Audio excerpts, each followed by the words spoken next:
Exactly अगर मैं सीधे सीधे बोलूँ कि आओ जी तुहानूं ज्ञान सुनाइए, उन्हें कहना है ज्ञान नहीं सुनना, सानूं लोड़ ही नहीं, डॉलर ਦੀ ਲੋੜ ਹੈ, ਘਰ ਮਕਾਨ ਗੱਡੀ ਦੀ ਲੋੜ ਹੈ, ਗਿਆਨ ਤੇ ਈਸ਼ਵਰ ਦੀ ਲੋੜ ਕਿਸੇ ਨੂੰ ਨਹੀਂ।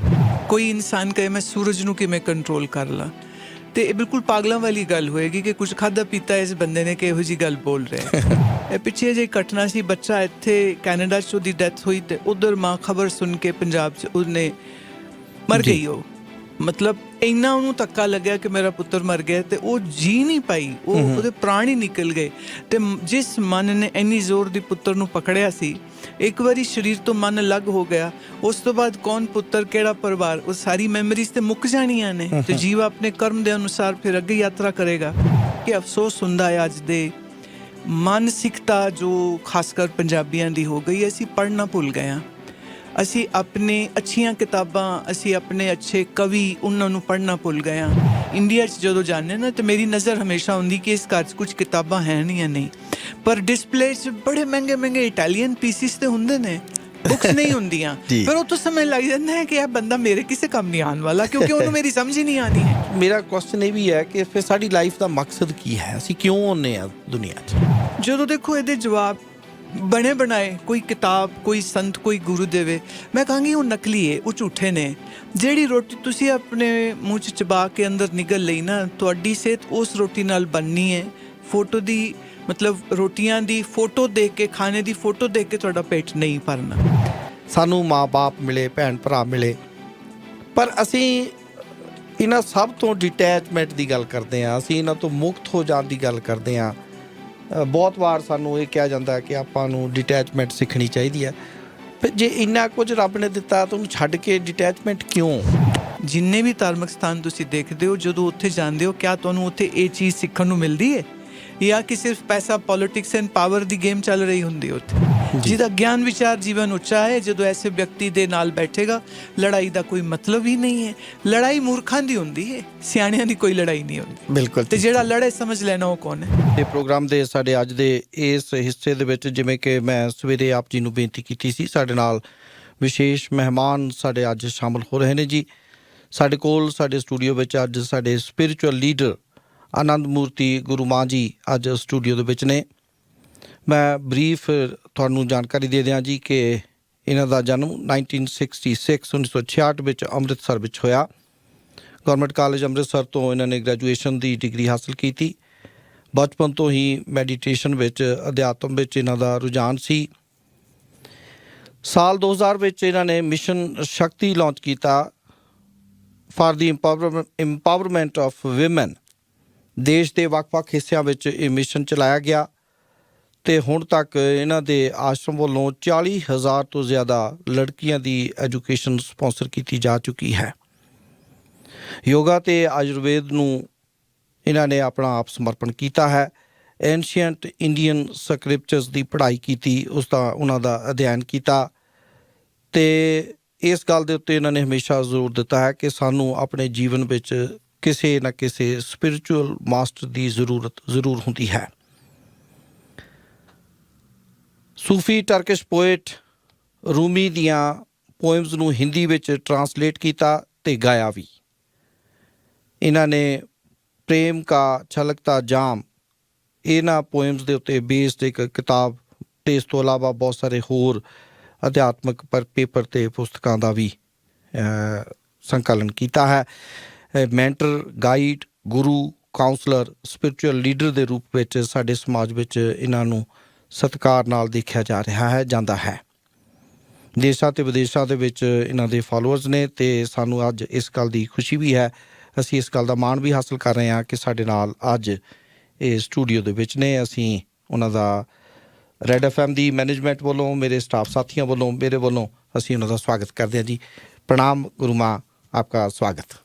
थैंक यू जी, थैंक यू, बहुत शुक्रिया। तो कितने दिन कैलगरी में रहने का प्रोग्राम है जी? कैलगरी तो बस अब 3 ही दिन बचे हैं, आज, कल और परसों, और सोमवार में वापस ह्यूस्टन चले जाएंगे। वहाँ पर अमेरिका का फिर टूर शुरू हो जाएगा। तो अभी कनाडा में चल रहा था जी? जी, पहले टोरंटो में थे, फिर वैंकूवर में थे, उसके बाद यहाँ पर। बीबीसी के साथ एक इंटरव्यू में आपने कहा कि आप एक मैजिशियन हैं। उन्होंने आपसे पूछा था कि जी। आप खुद को कैसे व्यक्त करते हैं, तो आपने कहा कि मैं मैजिशियन हूँ। थोड़ा सा जी। बताएंगे। मैजिशियन मतलब ये है कि साਡਾ जो संगीत है, साਡਾ जो अध्यात्म ਦਾ इतना लंबा चौड़ा जो साਡਾ दर्शन शास्त्र है, ਮੇਰੀ ਇਹ ਕੋਸ਼ਿਸ਼ ਹੁੰਦੀ ਹੈ ਕਿ ਅਸੀਂ ਉਸ ਚਾਹੇ ਉਹ ਆਦਿ ਸ੍ਰੀ ਗੁਰੂ ਗ੍ਰੰਥ ਸਾਹਿਬ ਦੀ ਬਾਣੀ ਹੋਏ, ਚਾਹੇ ਉਹ ਸੰਤਾਂ ਦੀ ਬਾਣੀ ਹੋ, ਚਾਹੇ ਉਹ ਜਿਤਨੀ ਸੰਤ ਪਰੰਪਰਾ ਦੇ ਮਹਾਤਮਾ ਦੇ, ਤੇ ਉਹਨਾਂ ਦੀ ਬਾਣੀ ਨੂੰ ਕੰਪੋਜ਼ ਕਰਕੇ ਗਾਣਾ, ਕਿਉਂਕਿ ਮੈਂ ਸਮਝਦੀ ਹਾਂ ਕਿ ਸੁਰ ਦੀ ਮਾਰ ਬੜੀ ਜ਼ਬਰਦਸਤ ਹੁੰਦੀ ਹੈ, ਤੇ ਜਦੋਂ ਸੁਰ ਸੁਣਾ ਕੇ ਕੀਲ ਲੈਂਦੇ ਹਾਂ ਪਹਿਲੇ, ਫਿਰ ਉਸ ਤੋਂ ਬਾਅਦ ਗਿਆਨ ਦੀ ਵਿਚਾਰ। ਨਹੀਂ ਤੇ ਮਨ ਤੇ ਜਿਹੜਾ ਦੁਨੀਆ 'ਚ ਰੁੱਝਿਆ ਪਿਆ and doesn't understands the reality of life or the fundamental truth of the life, ਉਹਨੂੰ ਐਗਜ਼ੈਕਟਲੀ ਅਗਰ ਮੈਂ ਸਿੱਧੇ ਬੋਲੂੰ ਕਿ ਆਓ ਜੀ ਤੁਹਾਨੂੰ ਗਿਆਨ ਸੁਣਾਈਏ, ਉਹਨੇ ਕਹਿਣਾ ਗਿਆਨ ਨਹੀਂ ਸੁਣਨਾ, ਸਾਨੂੰ ਲੋੜ ਹੀ ਨਹੀਂ, ਡਾਲਰ ਦੀ ਲੋੜ ਹੈ, ਘਰ ਮਕਾਨ ਗੱਡੀ ਦੀ ਲੋੜ ਹੈ, ਗਿਆਨ ਤੇ ਈਸ਼ਵਰ ਦੀ ਲੋੜ ਕਿਸੇ ਨੂੰ ਨਹੀਂ। ਈਸ਼ਵਰ ਇੱਕ ਜ਼ਰੀਆ ਹੈ ਲੋਕਾਂ ਲਈ ਆਪਣੀਆਂ ਜ਼ਰੂਰਤਾਂ ਪੂਰਾ ਕਰਨ ਦਾ, ਕਿ ਇੱਥੇ ਅਰਦਾਸ ਬੇਨਤੀ ਕਰਾਂਗੇ ਤਾਂ ਸਾਨੂੰ ਕੁਛ ਲੱਭ ਜਾਏਗਾ, ਮਿਲ ਜਾਏਗਾ, ਮਿਹਰ ਹੋ ਜਾਏਗੀ, ਲੇਕਿਨ ਦੇਣ ਵਾਲੇ ਉਸ ਪਰਮਾਤਮਾ ਵਾਸਤੇ ਕਿਸੇ ਦੇ ਮਨ 'ਚ ਕੋਈ ਖਾਸ਼ ਨਹੀਂ ਹੈ, ਨਾ ਜਾਣਨ ਦੀ, ਨਾ ਸਮਝਣ ਦੀ, ਨਾ ਆਪਣੀ ਹੋਂਦ ਨੂੰ ਪਹਿਚਾਨਣ ਦੀ। ਅਤੇ ਇਸ ਕਰਕੇ ਇਹੋ ਜਿਹੇ ਕਲਯੁਗ ਦੇ ਵਿੱਚ ਕਿਸੇ ਨੂੰ ਬਿਠਾਉਣਾ ਆਪਣੇ ਆਪ 'ਚ ਜਾਦੂ ਹੀ ਤਾਂ ਹੈ ਨਾ ਫਿਰ। ਅਤੇ ਉਹ ਮਿਊਜ਼ਿਕ ਹੈ, ਸੰਗੀਤ ਹੈ, ਆਪਣੀ ਆਵਾਜ਼ ਹੈ, ਦੋਨਾਂ ਨੂੰ ਜਦੋਂ ਫਿਰ ਉਹ ਪਿਆਰ ਨਾਲ ਇੱਕ ਰਿਸ਼ਤਾ ਅਸੀਂ ਬਣਾ ਲੈਂਦੇ ਹਾਂ, ਫਿਰ ਉਸ ਤੋਂ ਬਾਅਦ ਜੋ ਮੈਂ ਬੋਲਦੀ ਹਾਂ ਫਿਰ ਉਹ ਸੁਣ ਵੀ ਲੈਂਦੇ ਨੇ ਜੀ। ਨਹੀਂ ਤੇ ਕੌਣ ਸੁਣੇਗਾ ਨਾ ਜੀ। ਬਿਲਕੁਲ ਜੀ।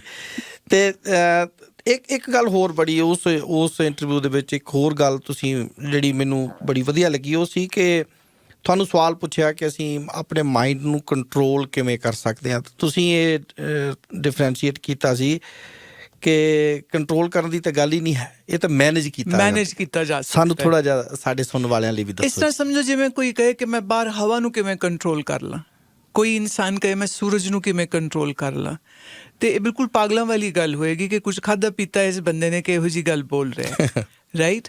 ਜਿਵੇਂ ਅਸੀਂ ਅੰਦਰ ਏਅਰ ਕੰਡੀਸ਼ਨਰ ਜਾਂ ਹੀਟ ਔਨ ਕਰਕੇ ਅਸੀਂ ਮੈਨੇਜ ਕਰ ਲੈਂਦੇ ਹਾਂ ਆਪਣੇ ਟੈਂਪਰੇਚਰ ਨੂੰ, ਇਸੇ ਤਰ੍ਹਾਂ ਮਨ ਕੀ ਹੈ, ਅਗਰ ਉਹਦੀ ਹੋਂਦ, ਉਹਦੀ ਜ਼ਾਤ ਨੂੰ ਅਸੀਂ ਪਹਿਚਾਨਾਂਗੇ ਨਹੀਂ, ਸਮਝਾਂਗੇ ਨਹੀਂ, ਤੇ ਅਸੀਂ ਉਹਦੇ it's like nefarious activities of the mind ਵਿਚ are inborn, imprinted in it.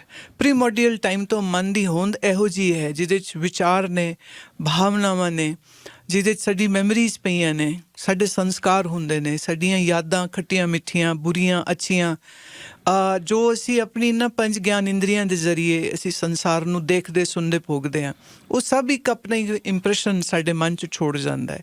ਸੋ ਅਗਰ ਮੈਂ ਕਹੂੰ ਕਿ ਇਨਸਾਨ ਕਿਆ ਹੈ, ਤਾਂ ਜੈਸਾ ਉਹਦਾ ਮਨ ਹੈ ਵੈਸਾ ਹੀ ਉਹ ਇਨਸਾਨ ਹੋਏਗਾ।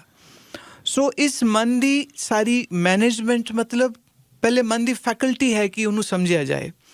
ਮਨ ਕਿਉਂ ਦੌੜਦਾ ਹੈ, ਕਿਉਂ ਚੁੱਪ ਕਰਦਾ ਹੈ, ਕਿਉਂ ਪਰੇਸ਼ਾਨ ਹੁੰਦਾ ਹੈ, ਕਿਉਂ ਦੁਖੀ ਹੁੰਦਾ ਹੈ, ਕਿਉਂ ਸੁਖੀ ਹੁੰਦਾ ਹੈ। ਜਦ ਤੱਕ ਅਸੀਂ ਉਹਦੇ ਵਿਗਿਆਨ ਨੂੰ ਨਹੀਂ ਸਮਝਾਂਗੇ, ਅਸੀਂ ਆਪਣੇ ਮਨ ਨੂੰ ਆਪ ਨਹੀਂ ਸਮਝਦੇ, ਤੇ ਫਿਰ ਅਸੀਂ ਸ਼ਿਕਾਇਤ ਕਰਾਂਗੇ ਲੈ ਮੈਨੂੰ ਕੋਈ ਸਮਝਦਾ ਨਹੀਂ। ਬਈ ਅਸੀਂ ਆਪ ਨਹੀਂ ਆਪਣੇ ਮਨ ਨੂੰ ਸਮਝਦੇ ਤੇ ਕੋਈ ਹੋਰ ਕਿਵੇਂ ਸਮਝਾ ਸਕਦਾ। ਫੋਰ ਐਗਜ਼ਾਮਪਲ ਸਾਡੇ ਆਸ-ਪਾਸ ਕਿਸੇ ਦੀ ਮੌਤ ਹੋ ਗਈ, ਸਾਡੇ ਪਿਆਰੇ ਦੀ, ਉਹਨੂੰ ਬਰਦਾਸ਼ਤ ਕਰਨਾ ਮੁਸ਼ਕਿਲ ਹੋ ਜਾਂਦਾ ਹੈ।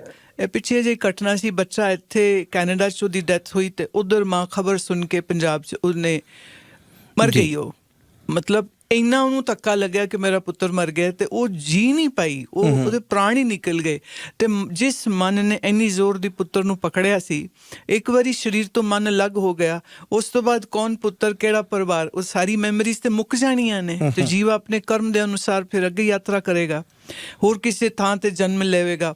ਔਰ ਮੁਸ਼ਕਿਲ ਇਹ ਹੈ ਕਿ ਜਿੱਥੇ ਬਹਿੰਦਾ ਹੈ ਉਹਨੂੰ ਹੀ ਆਪਣਾ ਮੰਨ ਲੈਂਦਾ, ਜਦਕਿ ਆਪਣਾ ਇੱਥੇ ਕੁਛ ਹੈ ਨਹੀਂ, ਲੇਕਿਨ ਉਹਦੀ ਸਮਝ ਨਹੀਂ ਹੈ। ਸੋ ਜਦੋਂ ਅਸੀਂ ਮਨ ਨੂੰ ਨਹੀਂ ਸਮਝ ਪਾਵਾਂਗੇ, ਅਸੀਂ ਆਪਣੇ ਮਨ ਨੂੰ ਜਿਵੇਂ ਗੱਡੀ ਨਹੀਂ ਸਮਝ ਪਾਵਾਂਗੇ ਕਿ ਐਕਸੀਲੇਟਰ ਕਿੱਥੇ, ਬ੍ਰੇਕ ਕਿੱਥੇ, ਔਨ ਕਿੱਥੇ, ਖਾਸ ਕਰ ਜਿਵੇਂ ਹੁਣ ਇਲੈਕਟ੍ਰਿਕ ਗੱਡੀਆਂ ਨੇ, ਹੁਣ on keyless, you just have to press it. ਜੇ ਨਹੀਂ ਪਤਾ ਤਾਂ ਬੰਦਾ ਚਾਬੀ ਲੱਭਦਾ ਰਹੇਗਾ, ਕਿੱਥੇ ਪਾਵਾਂ ਚਾਬੀ, ਹੈ ਕਿੱਥੇ ਇਹਦੀ। ਸੋ ਇਸੇ ਤਰ੍ਹਾਂ ਆਪਣੇ ਮਨ ਨੂੰ ਅਸੀਂ ਮੈਨੇਜ ਕਰ ਸਕਦੇ ਹਾਂ ਕਿ ਇਹ ਸਾਡਾ ਮਾਲਕ ਨਾ ਬਣ ਜਾਏ, ਅਸੀਂ ਮਨ ਦੇ ਮਾਲਕ ਰਹੀਏ। ਉਹ ਬਿਨਾਂ ਗਿਆਨ ਦੇ ਪੋਸੀਬਲ ਨਹੀਂ, ਉਹ ਬਿਨਾਂ ਸਤਸੰਗ ਦੇ ਪੋਸੀਬਲ ਨਹੀਂ। Van I say satsang, I don't ਮੀਨ ਕਿ 4 ਲੋਕ ਗਾ ਰਹੇ ਨੇ ਅਤੇ ਬਾਕੀ ਲੋਕ ਸੁਣ ਰਹੇ ਨੇ ਅਤੇ ਸਿਰ ਸੁੱਟ ਕੇ ਅਤੇ ਬਾਹਰ ਨਿਕਲ ਗਏ ਅਤੇ ਫਿਰ ਜੇ ਸੀਗੇ ਤੈਅ ਰਹਿ ਗਏ, ਕੁਛ ਚੇਂਜ ਨਹੀਂ ਆਇਆ। ਸਤਸੰਗ ਮਤਲਬ ਉਹ ਵਿਚਾਰ, ਉਹ ਕ੍ਰਾਂਤੀਕਾਰੀ ਵਿਚਾਰ ਜੋ ਮੈਨੂੰ ਮੇਰੀ ਹੋਂਦ ਦਾ ਪਹਿਚਾਨ ਕਰਾਵੇ, ਜੋ ਮੈਨੂੰ ਮੇਰੇ ਮਨ ਦੀ ਫੰਕਸ਼ਨਿੰਗ ਨੂੰ ਆਪਣੇ ਨਿਯੰਤਰਣ 'ਚ ਲੈਣਾ ਸਿਖਾਵੇ, ਤਾਂ ਕਿ ਮੈਂ ਆਪਣੇ ਇਨਸਾਨੀ ਜੀਵਨ ਨੂੰ ਬਹੁਤ ਅੱਛੇ ਤਰੀਕੇ ਨਾਲ ਜੀ ਸਕਾਂ। ਜਰਾ ਜੀ ਨਾ ਕੜੀ 'ਚ ਤੋਲਾ, ਕੜੀ 'ਚ ਮਾਸਾ, ਹੁਣੇ ਹੱਸ ਪਏ, ਹੁਣੇ ਰੋ ਪਏ, ਹੁਣੇ ਆਹ ਚੀਜ਼ ਨਹੀਂ ਤਾਂ ਦੁਖੀ, ਹੁਣੇ ਆਹ ਚੀਜ਼ ਮਿਲ ਗਈ ਬੜੇ ਸੁਖੀ। ਇਹ ਸੁੱਖ ਦੁੱਖ is like a fleeting shadow of a cloud. ਜੀ। So you can't live with that cloud. ਇਹ ਪੱਕੀ ਛਤਰ ਛਾਇਆ ਨਹੀਂ ਬਣ ਜਾਏਗਾ। So I always say this, we can understand first our mind, then we can manage our mind to make our life beautiful, and that can only happen with a true intelligence. ਜਿਹੜੇ ਇਹ ਕਹਿੰਦੇ ਨੇ ਮੈਂ ਮਨ ਨੂੰ ਰੋਕਣਾ ਸਿੱਖਣਾ ਹੈ ਜਾਂ ਸਿਖਾਉਂਦਾ ਵਾਂ, ਉਹ ਤੇ ਇੰਝ ਹੀ ਗੱਪਸਤਾਨ ਰੇਡੀਓ ਹੋ ਗਿਆ। ਜਿਵੇਂ ਤੁਹਾਡਾ ਰੇਡੀਓ FM ਹੈ ਤੇ ਉਹ ਹੋ ਗਿਆ ਗੱਪਸਤਾਨ ਰੇਡੀਓ, ਕਿ ਮੈਂ ਸੂਰਜ ਨੂੰ ਕੰਟਰੋਲ ਕਰ ਲਾਂਗਾ ਤੇ ਮੈਂ ਹਵਾ ਨੂੰ ਕੰਟਰੋਲ ਕਰ ਲਾਂਗਾ। ਇਹ ਤੇ it's not practical, it's not logical also. ਜੀ। ਪਿਛਲੇ 2 ਹਫ਼ਤੇ ਅਸੀਂ ਐਵਰੀ ਥਰਸਡੇ ਇੱਕ ਕਿਤਾਬ 'ਤੇ ਕਿਸੇ ਵਿਚਾਰ 'ਤੇ ਚਰਚਾ ਕਰਦੇ ਹਾਂ ਜੀ। 2 ਹਫ਼ਤੇ ਸਾਡੇ ਕੋਲ ਐਸੀਆਂ ਕਿਤਾਬਾਂ ਆਈਆਂ ਜਿਹੜੀਆਂ ਸਾਨੂੰ ਅਜਿਹਾ ਸਬਕ ਸਿਖਾਉਂਦੀਆਂ ਸਨ ਕਿ ਲਾਈਫ ਦੇ ਵਿੱਚ ਅਸੀਂ ਆਉਂਦੇ ਹਾਂ ਅਤੇ ਫਿਜ਼ੂਲ ਹੀ ਐਕਸਰਸਾਈਜ਼ ਕਰਕੇ ਅਸੀਂ ਵਾਪਸ ਚਲੇ ਜਾਂਦੇ ਹਾਂ। ਜੀ। ਇੱਕ ਤਾਂ ਸੀ ਮਿਥ ਆਫ ਸਿਸੀਫਸ, ਐਲਬਰਟ ਕਾਮੂ ਦੀ ਲੇਖ ਸੀਗਾ, ਆਰਟੀਕਲ ਸੀਗਾ ਕਿ ਇੱਕ ਵਿਅਕਤੀ ਇੱਕ ਗੋਲਾ ਪਹਾੜ ਤੇ ਚੜ੍ਹਾ ਰਿਹਾ, ਪਹਾੜ ਤੋਂ ਫਿਰ ਗੋਲਾ ਥੱਲੇ ਆ ਜਾਂਦਾ, ਉਹ ਫਿਰ ਚੜਾਉਂਦਾ, ਸਾਰੀ ਉਮਰ ਉਹਦੀ ਖਤਮ ਹੋ ਜਾਂਦੀ। ਜੀ। ਦੂਸਰੀ ਕਿਤਾਬ ਸੀ ਸਾਡੀ ਦੀ ਵੇਟਿੰਗ ਫਾਰ ਦੀ ਗੋਡਆਟ। ਇਹਦੇ ਵਿੱਚ ਇਹ ਹੈ ਕਿ ਅਸੀਂ ਇੱਕ ਰੱਬ ਦਾ ਇੰਤਜ਼ਾਰ ਕਰ ਰਹੇ ਹਾਂ ਕਿ ਸਾਡੀ ਜ਼ਿੰਦਗੀ 'ਚ ਆਏਗਾ। ਮੈਂ ਫੈਮਿਲੀਅਰ ਹਾਂ ਦੋਨੋਂ ਕਿਤਾਬਾਂ ਦੇ ਨਾਲ। ਜੀ ਬਿਲਕੁਲ। ਤੇ ਉਹ ਇਹ ਜਿਹੜੀ ਗ੍ਰੀਕ ਮਾਈਥੋਲੋਜੀ ਤੋਂ ਚੀਜ਼ਾਂ ਨਿਕਲ ਕੇ ਆਈਆਂ ਨੇ ਨਾ, ਐਕਚੁਅਲੀ ਤੁਹਾਡੀ ਜਾਣਕਾਰੀ ਲਈ ਮੈਂ ਦੱਸ ਦਿਆਂ ਕਿ ਉਹ ਵੀ ਇੱਕ ਟਾਈਮ ਤੇ ਹਿੰਦੁਸਤਾਨ ਆਏ ਸੀਗੇ ਜੀ, ਇੱਥੋਂ ਹੀ ਸਿੱਖ ਕੇ ਲੈ ਕੇ ਗਏ ਸੀ। ਤੇ ਇਹ ਵਿਚਾਰ ਓਰੀਜਨਲੀ ਭਾਰਤ ਦੇ ਨੇ, ਕਿਉਂਕਿ ਕੁਐਸਚਨ ਕਰਨਾ ਸਾਡੇ ਰਿਸ਼ੀਆਂ ਨੇ ਸਿਖਾਇਆ ਸੀ। ਕੋ ਹਮ ਕਤਮ ਅਹਮ, ਮੈਂ ਕੌਣ ਹਾਂ, ਮੈਂ ਕਿੱਥੋਂ ਆਇਆ ਹਾਂ, ਮੈਂ ਇੱਥੇ ਕੀ ਕਰਨ ਵਾਸਤੇ ਆਇਆ। ਖਾਲੀ ਜਾਨਵਰਾਂ ਵਾਂਗੂ ਖਾ ਪੀ ਕੇ 4 ਬੱਚੇ ਪੈਦਾ ਕਰਨ ਆਇਆ ਜਾਂ ਕੁਝ ਹੋਰ ਵੀ ਕਰਨਾ ਹੈ। ਮੇਰੇ ਹਿਸਾਬ ਦੇ ਨਾਲ ਅਫਸੋਸ ਵੀ ਹੈ ਮੈਨੂੰ ਇਸ ਚੀਜ਼ ਦਾ। ਮੈਂ ਪਿੱਛੇ ਜਲੰਧਰ ਜਦੋਂ ਪ੍ਰੋਗਰਾਮ ਸੀਗਾ ਸਤਸੰਗ ਦਾ, ਜੋ ਓਪਨ ਸੈਸ਼ਨ ਸੀਗੇ, ਮੈਂ ਉਹਦੇ 'ਚ ਵੀ ਇਹ ਚੀਜ਼ ਬਹੁਤ ਜ਼ੋਰ ਦੇ ਕੇ ਕਹੀ ਸੀਗੀ ਕਿ ਅਫਸੋਸ ਹੁੰਦਾ ਹੈ ਅੱਜ ਦੇ ਮਾਨਸਿਕਤਾ ਜੋ ਖਾਸ ਕਰ ਪੰਜਾਬੀਆਂ ਦੀ ਹੋ ਗਈ। ਅਸੀਂ ਪੜ੍ਹਨਾ ਭੁੱਲ ਗਏ ਹਾਂ। ਅਸੀਂ ਆਪਣੇ ਅੱਛੀਆਂ ਕਿਤਾਬਾਂ, ਅਸੀਂ ਆਪਣੇ ਅੱਛੇ ਕਵੀ, ਉਹਨਾਂ ਨੂੰ ਪੜ੍ਹਨਾ ਭੁੱਲ ਗਏ ਹਾਂ। ਅਸੀਂ ਸਟੱਡੀ ਕਰਨਾ ਭੁੱਲ ਗਏ ਹਾਂ। ਸਾਰੀ ਦੌੜ ਬਾਹਰ ਦੁਨਿਆਵੀ ਹੋ ਕੇ ਰਹਿ ਗਈ ਹੈ। ਵਿਚਾਰਵਾਨ, ਸੂਝਵਾਨ, ਸਮਝਦਾਰ, ਸਿੱਖਣ ਵਾਸਤੇ, ਆਪਣੀ ਮੈਂਟਲ ਗਰੋਥ ਵਾਸਤੇ, ਆਪਣੀ ਜ਼ਿੰਦਗੀ ਨੂੰ ਹਸੀਨ ਬਣਾਉਣ ਵਾਸਤੇ ਸਾਡੇ ਪੰਜਾਬ ਦੀ ਧਰਤੀ ਨੂੰ ਮੈਂ ਕਹਿੰਦੀ ਰਿਸ਼ੀਆਂ ਦੀ ਧਰਤੀ ਹੈ। ਹਿਸਟੋਰੀਕਲੀ ਸਪੀਕਿੰਗ ਹੁਣੇ ਪ੍ਰੂਵ ਵੀ ਹੋ ਰਿਹਾ ਹੈ ਕਿ ਵੇਦ ਪੰਜਾਬ ਦੇ ਵਿੱਚ ਹੀ ਲਿਖੇ ਗਏ ਸੀਗੇ। The joint Punjab, not the one small piece ਜਿਹੜਾ ਭਾਰਤ ਵਿੱਚ ਹੈ। ਅਤੇ ਜਿਸ ਧਰਤੀ 'ਚ ਵੇਦ ਲਿਖੇ ਗਏ, ਜਿਸ ਧਰਤੀ 'ਤੇ ਗੁਰੂ ਸਾਹਿਬ ਰਹੇ, ਜਿਸ ਧਰਤੀ 'ਤੇ ਇੰਨਾ ਗਿਆਨ ਦਾ ਪ੍ਰਵਾਹ ਸੀਗਾ, ਉਸ ਗਿਆਨ ਦੇ ਪ੍ਰਵਾਹ ਤੋਂ ਨਾ ਲੋਕ ਥੋੜ੍ਹਾ ਕੱਟ ਜੇ ਗਏ ਨੇ, ਕਿਉਂਕਿ ਜੋ ਮੂਲਭੂਤ ਸਾਡੀ ਸਰੀਰਕ ਜ਼ਰੂਰਤਾਂ ਨੇ ਉਹਦੇ ਪਿੱਛੇ ਇੰਨਾ ਰੁੱਝ ਗਏ ਨੇ ਕਿ ਇਕਾਂਤ ਵਿੱਚ ਬੈਠ ਕੇ ਇੱਕ ਚੰਗੀ ਕਿਤਾਬ ਹੱਥ ਵਿੱਚ ਪਕੜ ਕੇ, the feel of the book in your hand is great and you flip the page, that's great. What you learn every day. Neurologist ਅੱਜ ਤੇ ਕਹਿ ਰਹੇ ਨੇ ਕਿ ਜੇ ਤੁਸੀਂ ਰੋਜ਼ ਕੁਛ ਨਵੀਂ ਚੀਜ਼ ਨਹੀਂ ਸਿੱਖ ਰਹੇ ਤੇ ਤੁਹਾਡੇ ਅਰਬੋਂ ਜੋ ਨਿਊਰੋਨਸ ਨੇ ਉਹ ਮਰਨਾ ਸ਼ੁਰੂ ਹੋ ਜਾਂਦੇ। ਔਰ ਇਹੀ ਕਾਰਨ ਹੈ ਕਿ 55 to 60 ਏਜ ਵਿੱਚ ਆਉਂਦੇ ਡਿਮੈਂਸ਼ੀਆ ਹੋਣ ਲੱਗ ਪੈਂਦਾ, ਯਾਦਾਸ਼ਤ ਚਲੀ ਜਾਂਦੀ। ਫਿਰ ਇੱਕ ਟਾਈਮ ਇਹ ਆ ਜਾਂਦਾ ਜਦੋਂ ਪੂਰੀ ਮੁੱਕ ਜਾਂਦੀ ਤੇ ਫਿਰ ਮੈਂਟਲ ਹੈਲਥ ਅਸਾਈਲਮ 'ਚ ਭੇਜਣਾ ਪੈ ਜਾਂਦਾ ਹੈ, ਜਾਂ ਘਰ ਦੇ ਕਿਸੇ ਕੋਨੇ 'ਚ ਹੀ ਰਹਿ ਜਾਂਦਾ ਹੈ। Why? Because if you don't use it you lose it. So ਆਪਣੇ ਦਿਮਾਗ ਨੂੰ ਇਸਤੇਮਾਲ ਠੀਕ ਤਰ੍ਹਾਂ ਕਰਨੇ ਵਾਸਤੇ ਰੋਜ਼ ਕੁਛ ਚੈਲੰਜਿੰਗ ਚੀਜ਼ ਸਿੱਖਣੀ ਬੜੀ ਜ਼ਰੂਰੀ ਹੈ। ਰੋਜ਼ ਕੁਛ ਨਵੀਂ ਕਿਤਾਬ ਦੇਖਣੀ, ਸਮਝਣੀ ਬੜੀ ਜ਼ਰੂਰੀ ਹੈ। ਔਰ ਅਗਰ ਅਸੀਂ ਇਹ ਕਰਨੇ ਹਾਂ ਤਾਂ ਅਸੀਂ ਆਪਣੇ ਜੀਵਨ ਨੂੰ ਤਾਂ ਅੱਛਾ ਬਣਾਉਂਦੇ ਹੀ ਹਾਂ। ਸੂਝਵਾਨ ਵਿਅਕਤੀ ਨਾ ਦੁਨੀਆ ਦੇ ਫਿਰ ਕਿਸੇ ਕੋਨੇ 'ਚ ਚਲਾ ਜਾਏ, ਉਹ ਆਪਣੀ ਸੂਝ ਦੀ ਖੁਸ਼ਬੂ ਸਾਰਿਆਂ ਨੂੰ ਦੇਵੇਗਾ। ਉਹ ਆਪ ਤਾਂ ਖੁਸ਼ ਹੈ ਹੀ ਹੈ, ਸੰਤੁਸ਼ਟ ਹੈ ਹੀ ਹੈ। ਉਹਨੂੰ ਜਿਹੜਾ ਮਿਲੇਗਾ, ਜਿਹੜਾ ਵੇਖੇਗਾ, ਉਹ ਜਿਵੇਂ ਸਜਰੇ ਫੁੱਲ ਦੀ ਸੋਹਣੀ ਸੋਹਣੀ ਖੁਸ਼ਬੂ ਆਉਂਦੀ ਹੈ ਨਾ ਤੇ ਰੂਹ ਖੁਸ਼ ਹੋ ਜਾਂਦੀ। ਐਵੇਂ ਗਿਆਨਵਾਨ ਆਦਮੀ ਗੁਲਾਬ ਦੇ ਫੁੱਲ ਵਾਂਗੂ ਹੁੰਦਾ ਹੈ, ਜਿੱਥੇ ਜਾਂਦਾ ਆਪਣੀ ਖੁਸ਼ਬੂ ਦਿੰਦਾ ਹੈ। ਅਤੇ ਜਿਹੜਾ ਖਾਲੀ ਵਿਸ਼ੇ ਵਾਸਨਾ 'ਚ ਭੱਜਿਆ ਹੈ ਉਹ ਤੁਰਿਆ ਫਿਰਿਆ ਗਾਰਬੇਜ ਟਰੱਕ ਹੀ ਹੋ ਜਾਂਦਾ। ਜਿੱਥੇ ਜਾਂਦਾ ਉੱਥੇ ਲੜਾਈ ਪੜਾਈ ਤੇਰੀ ਮੇਰੀ। ਸ਼ਾਇਦ ਇਨਸਾਨ ਅਗਰ ਇਹ ਸਮਝ ਲਵੇ ਤੇ ਫਿਰ ਇੱਕ ਚੰਗੀ ਕਿਤਾਬ ਨਾਲੋਂ ਜ਼ਿਆਦਾ ਅੱਛਾ ਦੋਸਤ ਕੋਈ ਨਹੀਂ ਹੋ ਸਕਦਾ। ਬਿਲਕੁਲ ਤੇ ਜੀ। ਜੇ ਤੁਹਾਡੇ ਘਰ 'ਚ ਕੋਈ ਚੰਗੀ ਕਿਤਾਬ ਨਹੀਂ, ਕੋਈ ਫਿਲਾਸਫੀ ਦੀ ਕਿਤਾਬ ਨਹੀਂ ਹੈ, ਬਾਣੀ ਦੇ ਉੱਪਰ ਹੀ ਕੋਈ ਕਮੈਂਟਰੀ ਹੋਵੇ ਜਾਂ ਕਿਸੇ ਫਿਲਾਸਫਰ ਦੀ ਹੋਵੇ। ਮੈਂ ਵੈਸੇ ਜਦੋਂ ਵੀ ਕੈਨੇਡਾ ਜਾਂ US ਸਪੈਸ਼ਲੀ ਜਦੋਂ ਜਾਨੀ, ਈਵਨ ਇੰਡੀਆ 'ਚ ਜਦੋਂ ਜਾਂਦੇ ਨਾ, ਤਾਂ ਮੇਰੀ ਨਜ਼ਰ ਹਮੇਸ਼ਾ ਹੁੰਦੀ ਕਿ ਇਸ ਘਰ 'ਚ ਕੁਝ ਕਿਤਾਬਾਂ ਹੈ ਨਹੀਂ ਜਾਂ ਨਹੀਂ, ਪਰ ਡਿਸਪਲੇ 'ਚ ਬੜੇ ਮਹਿੰਗੇ ਮਹਿੰਗੇ ਇਟਾਲੀਅਨ ਪੀਸਿਸ ਤੇ ਹੁੰਦੇ ਨੇ, ਬੁੱਕਸ ਨਹੀਂ ਹੁੰਦੀਆਂ। ਜੀ। ਫਿਰ ਉਹ ਤੋਂ ਸਮਝ ਲੱਗ ਜਾਂਦਾ ਹੈ ਕਿ ਇਹ ਬੰਦਾ ਮੇਰੇ ਕਿਸੇ ਕੰਮ ਨਹੀਂ ਆਉਣ ਵਾਲਾ, ਕਿਉਂਕਿ ਉਹਨੂੰ ਮੇਰੀ ਸਮਝ ਹੀ ਨਹੀਂ ਆਣੀ ਹੈ। ਜੀ ਬਿਲਕੁਲ ਠੀਕ। ਸੋ ਜਿਵੇਂ ਅਸੀਂ ਇਹਨਾਂ ਕਿਤਾਬਾਂ ਦੇ ਹਵਾਲੇ ਦੇ ਨਾਲ ਹੀ ਗੱਲ ਕਰ ਰਹੇ ਸੀਗੇ, ਸੋ ਮੇਰਾ ਕੁਐਸਚਨ ਇਹ ਵੀ ਹੈ ਕਿ ਫਿਰ ਸਾਡੀ ਲਾਈਫ ਦਾ ਮਕਸਦ ਕੀ ਹੈ, ਅਸੀਂ ਕਿਉਂ ਆਉਂਦੇ ਹਾਂ ਦੁਨੀਆ 'ਚ? ਲਾਈਫ ਦਾ ਮਕਸਦ ਇੰਜ ਸਮਝੋ, ਅਸੀਂ ਜੋ ਦੇਵਾਂਗੇ ਉਹ ਬਣ ਜਾਏਗਾ। It's like an open play game, you make the rules. ਪਰਮਾਤਮਾ ਨੇ ਸਾਨੂੰ ਇਹ ਬੁੱਧੀ ਦਿੱਤੀ ਹੈ, ਇਸ ਦਿਮਾਗ ਦੇ ਨਾਲ ਸਿਰਫ ਇਨਸਾਨ ਹੀ ਆਇਆ ਹੈ ਕਿ ਉਹ ਚੂਜ਼ ਕਰ ਸਕਦਾ ਹੈ ਕਿ ਉਹਨੇ ਸਿਰਫ ਸਰੀਰ ਨੂੰ ਖੁਸ਼ ਰੱਖਣਾ ਹੈ ਜਾਂ ਉਹਨੇ ਆਪਣੇ ਸਿਰਫ ਮਨ ਨੂੰ ਨਿੱਕੇ ਨਿੱਕੇ ਮਤਲਬ ਫੁੱਲਝੜੀਆਂ ਵਰਗੇ ਸੁੱਖਾਂ ਦੇ ਵਿੱਚ ਬਹਿ ਕੇ ਆਪਣੀ ਪੈਸਾ, ਦੌਲਤ, ਮਕਾਨ, ਪਰਿਵਾਰ ਤੋਂ ਹੀ ਸਿਰਫ ਸੁੱਖ ਲੈਣਾ ਹੈ, ਜਾਂ ਕਿ ਉਹਨੇ ਆਪਣੇ ਮੂਲ ਅਸਤਿਤਵ ਦੀ ਖੋਜ ਕਰਨੀ ਕਿ ਮੈਂ ਹਾਂ ਤੇ ਮੈਂ ਹਾਂ ਹੀ ਕਿਉਂ, ਮੈਂ ਆਇਆ ਤੇ ਕਿੱਥੋਂ ਆਇਆ, ਮੈਂ ਜਾਣਾ। ਜਦੋਂ ਦੇਖੋ ਇਹਦੇ ਜਵਾਬ ਬਣੇ ਬਣਾਏ ਕੋਈ ਕਿਤਾਬ, ਕੋਈ ਸੰਤ, ਕੋਈ ਗੁਰੂ ਦੇਵੇ, ਮੈਂ ਕਹਾਂਗੀ ਉਹ ਨਕਲੀ ਹੈ, ਉਹ ਝੂਠੇ ਨੇ। ਜਿਹੜੀ ਰੋਟੀ ਤੁਸੀਂ ਆਪਣੇ ਮੂੰਹ 'ਚ ਚਬਾ ਕੇ ਅੰਦਰ ਨਿਗਲ ਲਈ ਨਾ, ਤੁਹਾਡੀ ਸਿਹਤ ਉਸ ਰੋਟੀ ਨਾਲ ਬਣਨੀ ਹੈ। ਫੋਟੋ ਦੀ ਮਤਲਬ ਰੋਟੀਆਂ ਦੀ ਫੋਟੋ ਦੇਖ ਕੇ, ਖਾਣੇ ਦੀ ਫੋਟੋ ਦੇਖ ਕੇ ਤੁਹਾਡਾ ਪੇਟ ਨਹੀਂ ਭਰਨਾ। ਸੋ ਇਸ ਗਿਆਨ ਦੀ ਭੁੱਖ ਨੂੰ ਲਗਾਉਣਾ ਔਰ ਆਪਣੀ ਹੋਂਦ ਦੀ ਪਹਿਚਾਨ ਕਰਨਾ। ਜਿਸ ਦੁਨੀਆ ਨੂੰ ਅਸੀਂ ਦੇਖ ਰਹੇ ਹਾਂ, ਦੁਨੀਆ ਕੀ ਹੈ, ਕਿਉਂ ਹੈ, ਕਿਵੇਂ ਬਣੀ, ਕਿਆ ਇਹ ਸੱਚ ਹੈ, ਜਾਂ ਕਿ ਜਿਵੇਂ ਸ਼ੰਕਰਾਚਾਰਿਆ ਕਹਿੰਦੇ ਨੇ ਕਿ ਬ੍ਰਹਮ ਸਤਿਅਮ ਜਗਤ ਮਿਥਿਆ ਜੀਵੋ ਬ੍ਰਹਮੈਵ ਨਾ ਪਰਾ, ਜਾਂ ਕਿ ਗੁਰੂ ਨਾਨਕ ਸਾਹਿਬ ਕਹਿੰਦੇ ਨੇ ਕੂੜ ਰਾਜਾ ਕੂੜ ਪਰਜਾ ਕੂੜ ਸਭ ਸੰਸਾਰ, ਕੂੜ ਮੰਡਪ ਕੂੜ ਮਾੜੀ ਕੂੜ ਬੈਸਨਾਰ। ਕੂੜ ਮਤਲਬ ਝੂਠ ਹੈ, ਮਿਥਿਆ ਹੈ। ਜੇ ਇਹ ਮਿਥਿਆ ਹੈ ਤੇ ਫਿਰ ਇਹ ਜਿਹੜਾ ਸਰੀਰ ਇਹ ਵੀ ਮਿਥਿਆ ਹੈ, ਜਿਹੜਾ ਮਨ ਇਹ ਵੀ ਮਿਥਿਆ ਹੈ, ਤੇ ਫਿਰ ਸੱਚ ਕੀ ਹੈ?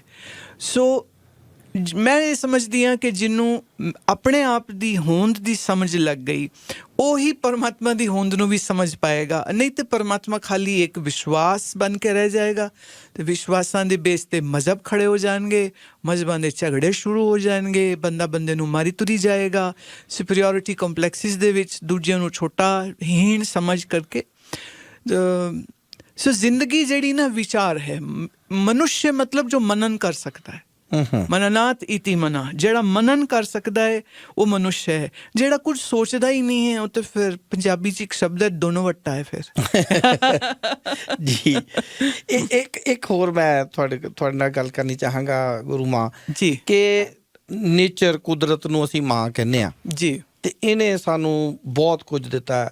ਦਰਖਤ, ਹਵਾ, ਪਾਣੀ, ਬੱਦਲ, ਫਲਾਵਰਸ, ਰੇਨ, ਸਨੋ, ਜੋ ਕੁਝ ਵੀ ਹੈ ਬਹੁਤ ਖੂਬਸੂਰਤ ਹੈ।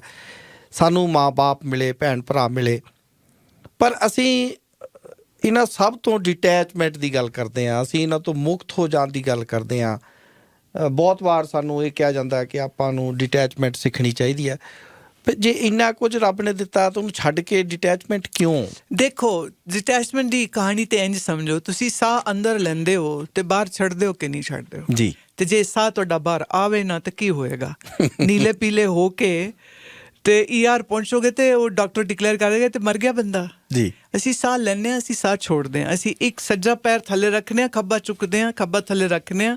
ਤਾਂ ਪਕੜਨਾ ਛੋੜਨਾ ਸਵਾਸ 'ਚ ਹੋ ਰਿਹਾ ਹੈ, ਪਕੜਨਾ ਛੋੜਨਾ ਪੈਰਾਂ 'ਚ ਹੋ ਰਿਹਾ ਹੈ। ਅਸੀਂ ਖਾਣਾ ਖਾਂਦੇ ਹਾਂ, ਪਕੜਿਆ ਹੈ, ਤੇ ਸਵੇਰੇ ਸਰੀਰ 'ਚੋਂ ਬਾਹਰ ਵੀ ਤੇ ਕੱਢਦੇ ਹਾਂ। ਸੋਚੋ ਜੇ ਬਾਹਰ ਨਾ ਨਿਕਲੇ ਤਾਂ ਕੀ ਹੋਏਗਾ? ਸੋ ਇਸੀ ਤਰ੍ਹਾਂ ਜੋ ਦੁਨੀਆ, ਜੋ ਸਰੀਰ, ਜੋ ਪਰਿਵਾਰ ਹੈ, ਉਹ ਮੇਰੇ ਹੀ ਹਨ ਔਰ ਹਮੇਸ਼ਾ ਬਣੇ ਰਹਿਣ। ਇਹ ਹੋ ਗਈ ਪਕੜ ਜੀ। ਇਹ ਮੇਰੇ ਨਹੀਂ ਹੈ, ਮੈਨੂੰ ਵਰਤਨ ਲਈ ਮਿਲੇ ਨੇ ਔਰ ਜ਼ਿੰਦਗੀ ਕੁਝ ਸਮਝਣ ਲਈ ਮਿਲੀ ਹੈ। ਇਹ ਵਿਚਾਰ ਕਰਦੇ ਹੋਏ ਅਗਰ ਉਹ ਜਿੰਦਾ ਹੈ ਤਾਂ ਕਾਈਂਡ ਆਫ ਉਹਨੇ ਆਪਣੇ ਮਨ ਤੋਂ ਛੋੜਿਆ। ਛੋੜਨੇ ਦਾ ਮਤਲਬ ਇਹ ਨਹੀਂ ਹੁੰਦਾ, ਤੁਸੀਂ ਦੇਖੋ ਦੁਨੀਆ ਛੱਡ ਹੀ ਨਹੀਂ ਸਕਦੇ। ਤੁਸੀਂ ਅਗਰ ਘਰ ਛੋੜ ਕੇ ਕਿਸੇ ਜੰਗਲ 'ਚ ਬੈਠ ਗਏ ਹੋ ਤਾਂ ਫਿਰ ਤੁਸੀਂ ਜੰਗਲ ਫੜ ਲਿਆ। ਜੀ। ਜਿੱਥੇ ਜਾਓਗੇ ਭੁੱਖ ਲੱਗੇਗੀ, ਰੋਟੀ ਖਾਓਗੇ, ਰੋਟੀ ਨਹੀਂ ਖਾਓਗੇ ਕੰਦ ਮੂਲ ਫਲ ਖਾਓਗੇ, ਕੁਛ ਤੇ ਖਾਓਗੇ ਨਾ। ਆਤਮ ਹੱਤਿਆ ਥੋੜੀ ਕਰ ਲੋਗੇ ਕਿ ਸਾਹ ਛੱਡ ਦੋਗੇ ਆਪਣੇ। ਅਸੀਂ ਸਰੀਰ ਜਿਸ ਸੰਸਾਰ 'ਚ ਬਣਿਆ ਹੈ ਉਸੀ ਸੰਸਾਰ 'ਚ ਰਹਿੰਦਾ ਹੈ। ਮੁਸ਼ਕਿਲ ਸਿਰਫ ਇੱਥੇ ਆਉਂਦੀ ਜਦੋਂ ਇਹ ਪਕੜ ਲੈਂਦਾ ਹੈ ਕਿ ਮੇਰੇ ਮਾਂ ਬਾਪ, ਮੇਰੇ ਪਰਿਵਾਰ ਮੇਰੇ ਹੀ ਰਹਿਣ, ਇਹ ਕਦੀ ਮਰਨ ਨਾ ਜਾਂ ਮੇਰੇ ਤੋਂ ਅਲੱਗ ਨਾ ਹੋਣ। ਦਿਸ ਇਜ਼ ਨਾਟ ਪੋਸੀਬਲ, ਕਿਉਂਕਿ ਇੱਥੇ ਸਾਰਾ ਕੁਛ ਮਰਨ ਹਾਰਾ ਹੀ ਹੈ। ਹੁਣ ਉਹ ਮਰਨਹਾਰਾ ਹੈ ਇਹ ਸਮਝਦੇ ਹੋਏ ਜਦੋਂ ਮੈਂ ਵਿਵਹਾਰ ਕਰਾਂਗਾ ਐਕਚੁਅਲੀ ਮੇਰਾ ਵਿਵਹਾਰ ਅੱਛਾ ਹੋ ਜਾਏਗਾ, ਮੈਂ ਲੜਾਂਗਾ ਭਿੜਾਂਗਾ ਨਹੀਂ। ਜਿਹੜੀ ਪੈਸੇ ਦੇ ਪਿੱਛੇ ਭਰਾ ਤੇ ਮਾਂ ਬਾਪ ਦੇ ਨਾਲ ਭੈਣ ਭਾਈ ਦੇ ਨਾਲ ਜਿਹੜੀ ਇੰਨੀਆਂ ਲੜਾਈਆਂ ਕਰਦਾ ਹੈ, ਉਹ ਲੜਾਈਆਂ ਮੁੱਕ ਜਾਂਦੀਆਂ ਕਿਉਂਕਿ ਉਹਦੇ ਅੰਦਰ ਇੰਨਾ ਬੈਲੈਂਸ ਆ ਜਾਂਦਾ ਹੈ ਕਿ ਜੀਣ ਵਾਸਤੇ ਮੈਨੂੰ ਜਿੰਨਾ ਚਾਹੀਦਾ ਹੈ ਉਹ ਮੈਨੂੰ ਮੇਰੇ ਕਰਮ ਨਾਲ ਮੇਰੀ ਖੁਦ ਮੈਂ ਆਪਣੀ ਡੈਸਟੀਨੀ ਜੋ ਕ੍ਰੀਏਟ ਕਰ ਰਿਹਾ ਉਹਨੂੰ ਕੋਈ ਖੋ ਨਹੀਂ ਸਕਦਾ। ਅਤੇ ਇੱਥੇ ਕੁਝ ਆਪਣਾ ਹੈ ਨਹੀਂ, ਸਭ ਕੁਝ ਸਾਨੂੰ ਜੇ ਦਾਤ ਮਿਲੀਏ ਅਤੇ ਦਾਤ ਤੇ ਦਾਤੇ ਹੱਥ ਨਾ ਜਦੋਂ ਮਰਜ਼ੀ ਵਾਪਸ ਲੈ ਲਏ। ਉਦੋਂ ਫਿਰ ਮੈਂ ਅਫਸੋਸ ਤੇ ਨਾ ਕਰਾਂ ਕਿ ਜੇ ਕਿਸੇ ਦੀ ਮੌਤ ਹੋ ਜਾਏ ਅਤੇ ਤਦ ਵੀ ਮੇਰੀ ਅੱਖਾਂ 'ਚੋਂ ਆਂਸੂ ਨਾ ਆ ਰਹੇ ਹੋਣ, ਕਿਉਂਕਿ ਜਿਹਦੀ ਸੀ ਉਹਨੇ ਲੈ ਲਈ, ਮੈਨੂੰ ਵਰਤਣ ਲਈ ਮਿਲੀ ਸੀ, ਉਹ ਸਾਥੀ ਸੀ, ਮੇਰਾ ਸਾਥੀ ਚਲਾ ਗਿਆ। ਲੇਕਿਨ ਜਦੋਂ ਅਸੀਂ ਇਹ ਗੱਲ ਨਹੀਂ ਸਮਝਦੇ, ਦ ਡਿਟੈਚਮੈਂਟ ਦ ਪ੍ਰਿੰਸੀਪਲ ਨੂੰ ਜਦੋਂ ਠੀਕ ਤਰ੍ਹਾਂ ਨਹੀਂ ਸਮਝਦੇ, ਸਾਡੀ ਜੋੜ ਦਿਲ ਦੀ ਇੰਨੀ ਵੱਧ ਜਾਂਦੀ ਹੈ, ਪੈਸੇ ਪੈਸੇ ਪੈਸੇ, ਰਾਤ ਦੀ ਨੀਂਦਾਂ ਚਲੀਆਂ ਜਾਂਦੀਆਂ, ਮੌਰਟਗੇਜ ਕਿਵੇਂ ਦੇਣੀ, ਰਾਤ ਦੀ ਨੀਂਦਾਂ ਖਰਾਬ, ਤੁਹਾਡੇ ਬਲੱਡ ਪ੍ਰੈਸ਼ਰ ਵੱਧ ਜਾਂਦੇ, ਤੁਹਾਨੂੰ ਸਰੀਰ ਬਿਮਾਰ ਹੋ ਜਾਂਦੇ, ਹੋਰ ਦਵਾਈਆਂ ਖਾ ਖਾ ਕੇ ਸਰੀਰ ਵਿਗੜ ਗਿਆ, ਮਨ ਵਿਗੜ ਗਿਆ।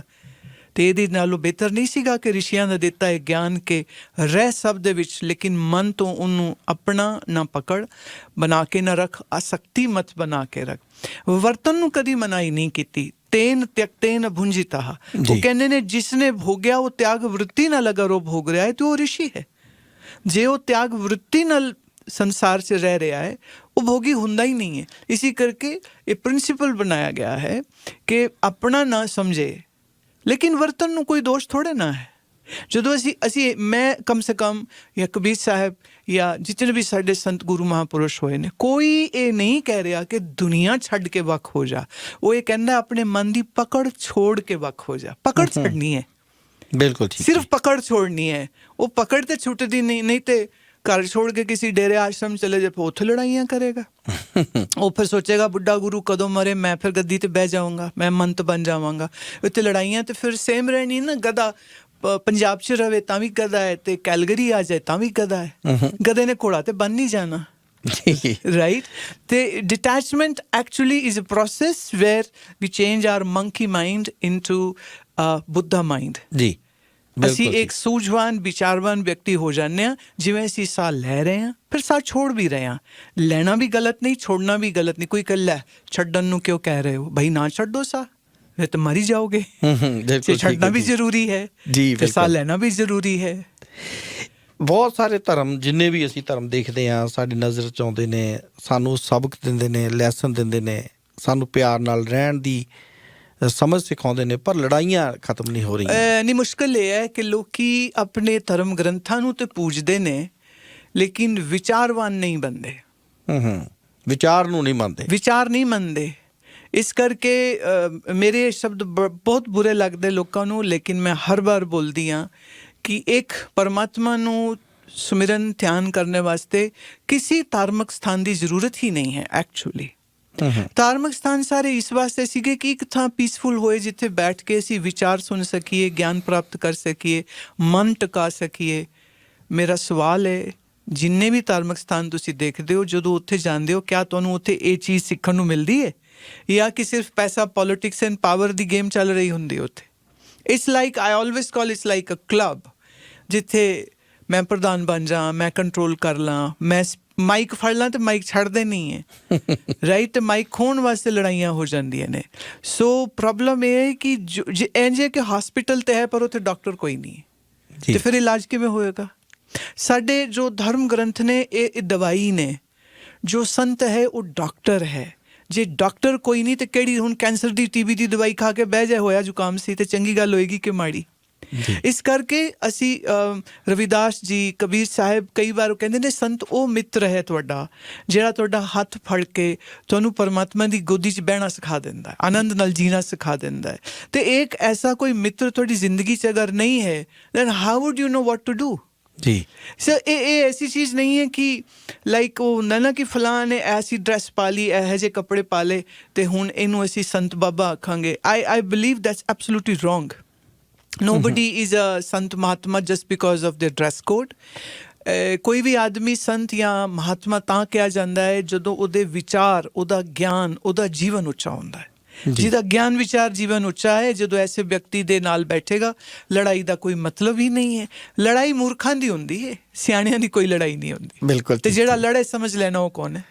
गुरुमा, आपने जैसे मैंने पढ़ा आपके बारे में तो उसमें लिखा कि ਉਹਦੇ ਵਿੱਚ ਦੱਸਿਆ ਕਿ ਤੁਸੀਂ ਰੂਮੀ ਦੀਆਂ ਪੋਇਮਸ ਨੂੰ ਹਿੰਦੀ ਵਿੱਚ ਜੀ ਸਾਨੂੰ ਕੋਈ ਇੱਕ ਕੋਈ ਪੋਇਮ ਉਹਨਾਂ ਦੀ ਸੁਣਾ ਦਿਓ if it is possible। हाँ नहीं, इस वक्त क्योंकि ये मेरा बड़ा पुराना काम है, लाइक 2005 ਚ ਅਸੀਂ ਇਹ ਕੰਮ ਕੀਤਾ ਸੀਗਾ, ਕਿਉਂਕਿ ਤੁਰਕੀ ਚ ਲਗਭਗ ਮੈਂ 1 ਮਹੀਨਾ ਰਹੀ ਸੀ with all for my research ਜੀ। ਐਂਡ ਮੇਰੇ ਨਾਲ ਜਿਹੜੇ ਸਾਥੀ ਸੀਗੇ ਉਹ ਉੱਥੇ ਉਹਨਾਂ ਦਾ ਸਾਜ਼ ਸਿੱਖਣੇ ਵਾਸਤੇ, ਉਹਨਾਂ ਦਾ ਇੱਕ it's like a wind instrument called ਨੇ ਜੀ। ਸੋ ਨੇ ਸਿੱਖਣ ਵਾਸਤੇ ਤੇ ਅਸੀਂ ਰੂਮੀ ਨੂੰ ਸਮਝਣ ਵਾਸਤੇ ਉੱਥੇ ਰਹੇ ਸੀਗੇ। ਫਿਰ ਇਹ ਪਾਇਆ ਕਿ ਬਿਕੋਜ਼ ਦ ਟਰਕਿਸ਼ ਜਾਂ ਪਰਸ਼ੀਅਨ ਲੈਂਗੁਏਜ ਵਿੱਚ ਸੀ ਉਹਨਾਂ ਦੀ ਸਾਰਾ ਕੰਮ ਜੀ। So I thought why not make it available to ਆਪਣੇ ਲੋਕ ਸਾਰੇ ਵੀ ਉਹ ਵੀ ਸਮਝਣ ਉਸ ਚੀਜ਼ ਨੂੰ।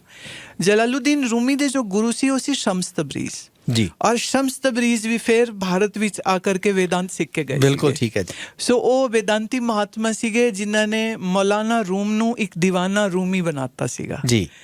ਸੋ ਪ੍ਰੇਮ ਕਾ ਛਲਕਤਾ ਜਾਮ ਇਸ ਨਾਮ ਤੋਂ ਅਸੀਂ ਉਹਨਾਂ ਦੀ ਮੇਰੀ ਕਿਤਾਬ ਪ੍ਰਕਾਸ਼ਿਤ ਹੋਈ ਸੀਗੀ। ਉਵੇਂ ਇੱਕ ਹੋਰ ਅਸੀਂ द रूमीज़ लव अफेयर मेरी एक और किताब है जो it's like my journey in Turkey and with this Sufism and जो कुछ उन्होंने दे विचार या जीवन रहा है और किन्ना वो क्लोज है साडे उस भारतीय संत परंपरा दे नाल। तो it was like an A B comparison of उन्होंने दी विचारधारा और साडी संत परंपरा जो भारत दी है वो कितनी सिमिलर है, उन्होंने प्रस्तुत किया सीगा। इस वक्त मेरे दिमाग च आ रही एक पंक्ति कि जो तुम्हारे दिल में मोहब्बत का दरिया न उठे तो सोते रहो। अगर तुम ख्वाहिशमंद नहीं हो प्रेम से उसको पुकारने के लिए कि तुम्हारे हाथ बजाते हों डफ और तेरे होठों से आती हो ने, और अगर तुम ख्वाहिशमंद नहीं हो सेमा इस नाच के लिए तो सोते रहो कि बीत जाएगी तुम्हारी ज़िंदगी यूं ही उलझते हुए, और तुम चाहते हो अगर सुलझना तो उठो और नहीं तो सोते रहो। देखो वो आया है, वो प्रेम बन के आया है, तेरा दरवाज़ा खटखटा रहा है, उठो खोलो द्वार और कर लो अपने आप को खजाने से भरपूर, और नहीं अगर समझते मेरी इस बात को तो सोते रहो। ਬਹੁਤ ਅੱਛਾ, ਬਹੁਤ ਵਧੀਆ, ਬਹੁਤ ਵਧੀਆ, ਬਹੁਤ ਮਿਹਰਬਾਨੀ। ਇਹਦਾ ਅਸੀਂ ਨਾ ਇਹਦੀ ਇੱਕ ਐਲਬਮ ਇਹਦੀ ਅਸੀਂ ਬਣਾਈ ਸੀਗੀ ਜਿਹਦੇ 'ਚ ਪਿੱਛੇ ਬਹੁਤ ਖੂਬਸੂਰਤ ਨੇ ਵੱਜ ਰਹੀ ਹੈ ਜੋ ਉਹਨਾਂ ਦਾ ਸਾਜ਼ ਹੈ, ਉਹਨਾਂ ਦੀ ਟਰਕਿਸ਼ ਇੰਸਟਰੂਮੈਂਟੇਸ਼ਨ ਸੀਗੀ ਪਿੱਛੇ, ਔਰ ਉਹਦੇ ਉੱਪਰ ਫਿਰ ਪੂਰੀ ਕਵਿਤਾएं ਜਿਹੜੀ ਰਿਸਾਈਟ ਕੀਤੀਆਂ ਸੀ ਮੈਂ ਜੀ, ਚੈਂਟ ਕੀਤੀਆਂ। ਤੇ ਇਹ ਜਿਹੜੀਆਂ ਤੁਹਾਡੀਆਂ ਜਿਹੜੀਆਂ ਚੈਂਟਿੰਗ ਹੈਗੀ ਹੈ ਸਾਨੂੰ ਮਿਲ ਜਾਂਦੀ ਹੈ? ਜੀ ਜੀ ਬਿਲਕੁਲ ਮਿਲ ਜਾਏਗੀ ਜੀ, ਬਿਲਕੁਲ ਮਿਲ ਜਾਏਗੀ, ਇਟਸ ਅਵੇਲੇਬਲ। ਹੁਣ ਤੱਕ ਹੈ ਕਿ ਪਤੰਜਲੀ ਯੋਗ ਸੂਤਰ ਹੁਣ ਸਾਡਾ ਪ੍ਰਿੰਟ ਜਿਹੜਾ ਹੋ ਰਿਹਾ ਹੈ ਸਾਡੀ 76th ਬੁੱਕ ਹੈ ਜੀ, 76 ਕਿਤਾਬਾਂ ਹੁਣ ਤੱਕ ਹੋ ਗਈਆਂ ਨੇ ਜਿਹਦੇ 'ਚ ਗੁਰਬਾਣੀ ਦਾ ਕੰਮ ਹੈ, ਸੰਤ ਪਰੰਪਰਾ ਦਾ ਕੰਮ ਹੈ, वेदांत ਦੇ ਉੱਪਰ ਅਸੀਂ ਹੁਣ ਤੱਕ ਕੋਈ 15 ਗ੍ਰੰਥਾਂ ਨੂੰ ਮੈਂ ਕਰ ਚੁੱਕੀ ਹੂੰ। ਔਰ ਸਾਡੇ ਜੋ रूमी है, बाबा शेख फरीद है, कबीर साहब, रविदास, मीरा जी, इन्हां दे उपर क्योंकि लंबी सीरीज़ इन्हां दे उपर चलती रही है। सो मेरी कोशिश ये रही कि जिस चीज़ ने मैनू खुशबू दी वो खुशबू की सांझ बाकियां नाल भी हो जाए।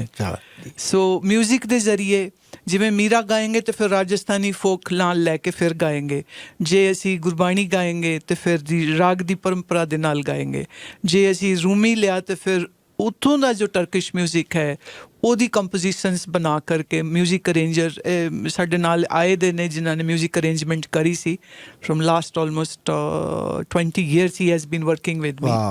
ਸੋ ਇੱਕ ਲੰਬਾ ਚੌੜਾ ਇੱਕ ਵੋਲਿਊਮ ਆਫ ਵਰਕ ਹੈ because I believe music has no language ਜੀ। So when you sing, when you play something you touch heart and ਬਸ ਦਿੱਲੀ ਤੇ ਵਿਚਾਰੇ ਪੱਥਰ ਹੋਏ ਪਏ ਨਾ ਸਾਰੇ।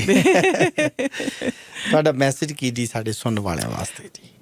ਮਨ ਨੂੰ प्रेम दी ताकत दे नाल मिठा और निमर बनाओ और बुद्धि नू ज्ञान दी रोशनी नाल भरपूर करो ताकि तेरे हाथ पैर सेवा और सुमिरन च लगे होन ਮਾੜੇ ਕੰਮਾਂ ਤੋਂ ਦੂਰ ਚਲਾ ਜਾਵੇ। ਇੱਕ ਫੁੱਲ ਵਾਂਗੂ ਖਿਲੇ, ਜਿੱਥੇ ਜਾਏ ਉੱਥੇ ਖੁਸ਼ਬੂ ਫੈਲਾਏ, ਕੰਨਾ ਬਣ ਕੇ ਆਪਣੇ ਆਪ ਨੂੰ ਵੀ ਨਾ ਚੁਭੇ ਤੇ ਦੂਜਿਆਂ ਨੂੰ ਵੀ ਨਾ ਚੁਭਦਾ ਰਹੇ। ਸੋ ਉਹ ਪ੍ਰੇਮ, ਸ਼ਾਂਤੀ ਤੇ ਗਿਆਨ ਦਾ ਸੋਮਾ ਹਰ ਇਨਸਾਨ ਬਣ ਜਾਏ। ਇਸ ਲਈ ਸਾਡੀ ਜੋ ਸੰਸਥਾ ਹੈ ਉਹਦਾ ਨਾਮ ਹੈ ਰਿਸ਼ੀ ਚੈਤਨਯ ਟਰਸਟ। ਮੈਂ ਕਹਿੰਦੀ ਹਾਂ ਕਿ ਹਰ ਵਿਅਕਤੀ ਇੱਕ ਰਿਸ਼ੀ ਹੈ, ਤੁਹਾਡਾ ਤੇ ਨਾਮ ਹੀ ਰਿਸ਼ੀ ਹੈ, ਤੇ ਪਰ ਉਹ ਕੋਇਲਾ ਹੈ ਜਿਹਨੂੰ ਅਜੇ ਹੀਰਾ ਬਣਨ ਦੀ ਲੋੜ ਹੈ। ਤਾਂ ਅੰਡਰ ਪ੍ਰੈਸ਼ਰ ਜਿਵੇਂ ਕੋਇਲਾ ਹੀ ਹੀਰਾ ਬਣਦਾ ਹੈ, ਇਵੇਂ ਜਦੋਂ ਸਾਧਨਾ ਦਾ ਪ੍ਰੈਸ਼ਰ ਪੈਂਦਾ ਹੈ ਤੇ ਇੱਕ ਆਮ ਇਨਸਾਨ ਇੱਕ ਰਿਸ਼ੀ ਹੋ ਜਾਂਦਾ ਹੈ। ਇਹ ਰਿਸ਼ੀ ਹੋਏ ਬਗੈਰ ਜ਼ਿੰਦਗੀ ਦੀ ਕੰਪਲੀਸ਼ਨ, ਸੰਪੂਰਨਤਾ ਨਹੀਂ ਹੋਏਗੀ। ਸੋ ਕੰਟੈਂਪਲੇਟ, ਮੈਡੀਟੇਟ ਐਂਡ ਰੇਡੀਏਟ। ਵਾਹ ਜੀ ਵਾਹ, ਬਹੁਤ ਬਹੁਤ ਸ਼ੁਕਰੀਆ ਜੀ, ਬਹੁਤ ਧੰਨਵਾਦ ਤੁਹਾਡਾ, ਤੁਸੀਂ ਸਾਡੇ ਸਟੂਡੀਓ 'ਚ ਆਏ। We feel lucky to have you. ਤੁਹਾਡਾ ਬਹੁਤ ਬਹੁਤ ਧੰਨਵਾਦ। ਥੈਂਕ ਯੂ ਸੋ ਮਚ ਜੀ for having me here. I am very pleased to be at Red FM। ਜੀ ਪ੍ਰਣਾਮ ਜੀ। ਪ੍ਰਣਾਮ ਜੀ।